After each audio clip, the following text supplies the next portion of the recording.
I was still active in the parish. I gave a homily one Sunday. After the homily, a guy came up to me and says, "I'd like to talk to you." I said, "Okay." So I went. He told me he was same-sex attracted, that he was involved in the gay lifestyle in Portland, and there was something that happened. He was at some kind of party, and there was it sounded from when he told me, a sexual assault that occurred that he witnessed, and it shook him. And he didn't know what, he grew up a Catholic, but he just knew I should just go to church. Something just told him to go to church. So he went to church, heard my homily. Now, he said to me, I didn't know what to do. I just came to church, but after hearing your homily, I felt I could talk to you. I said, "Oh, okay." So I said, "Tell me your story. Tell me." And so he told me the story about he grew up and he was abused and all this kind of stuff and how he led to where he is right now. And I said, I want to thank you for sharing your heart with me.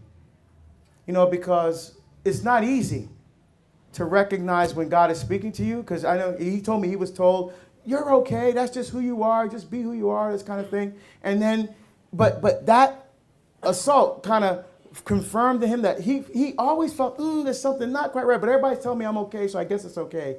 But that incident led him back to church. So I kept sharing with him. I said, "Thank you for coming. The Holy Spirit brought you here. Let's talk again. I'd love to keep talking to you about this." And so we continued the discussion for a number of months. And after a year of us meeting regularly, he went to Courage, and eventually went to confession. But it took a year. But it came back to church and all that stuff later. So there is follow-up. So I'm not saying but in certain cases, like in the case I was with the protests or other cases, the key thing to remember, our job is to plant seeds, and if the person wants more, to make yourself available. But it's not going to happen in every particular case. But the key thing is that initial interaction is to plant the seeds of faith. If you're in the same town, the person wants more, make yourself accessible. And like, for example, I wrote that information to the girl on the back of my card. The front of the card has my website and my contact information on it. So she could easily have contacted me if she wanted to go deeper and wanted to go more, So that's what I meant. It's not like you always follow up, but the key is to remember that you can't convert people.